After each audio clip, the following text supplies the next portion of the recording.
Voici Agnès Sorel. Elle était célèbre pour sa grande beauté au XVe siècle. On dit qu'elle aurait introduit une mode en France. Agnès est née vers 1422 et vers l'âge de 20 ans, elle a rencontré Charles VIIe de France. Charles avait environ 20 ans de plus qu'Agnès. Il était déjà marié et avait eu plusieurs enfants avec Marie d'Anjou. Mais dès sa rencontre avec Agnès, il tomba amoureux d'elle. On la surnommait la Dame de Beauté. Et, de la vie générale, elle était vénérée pour son exquise beauté. Un contemporain décrivit Agnès comme la plus belle femme du monde. Agnès s'installa rapidement à la cour royale où le roi la combla de bijoux et d'argent. On raconte qu'elle passait presque tout son temps avec lui et était toujours à ses côtés. On raconte qu'Agnès lança une nouvelle mode vestimentaire.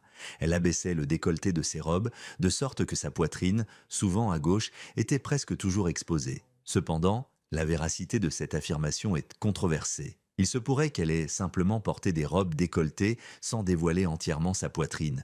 Mais, détestée par certains de ses ennemis, ceux-ci ont peut-être tenté de ruiner sa réputation. Ce tableau de Jean Fouquet, datant du XVe siècle, représentant la Vierge à l'enfant, serait inspiré d'Agnès Sorel. Que l'histoire des seins découverts soit vraie ou non, elle était célèbre pour avoir introduit de nouvelles modes en France. Elle portait des robes à traînes incroyablement longues, souvent doublées de fourrure, comme on peut le constater ici avec son manteau. Elle adorait aussi apparemment porter des bijoux. Ce genre d'extravagance ostentatoire déplut à ses confrères de la cour, et le roi fut souvent persuadé de la quitter. Mais bien sûr, il ne le fit pas. Agnès et Charles eurent 3 filles, qu'il reconnut toutes.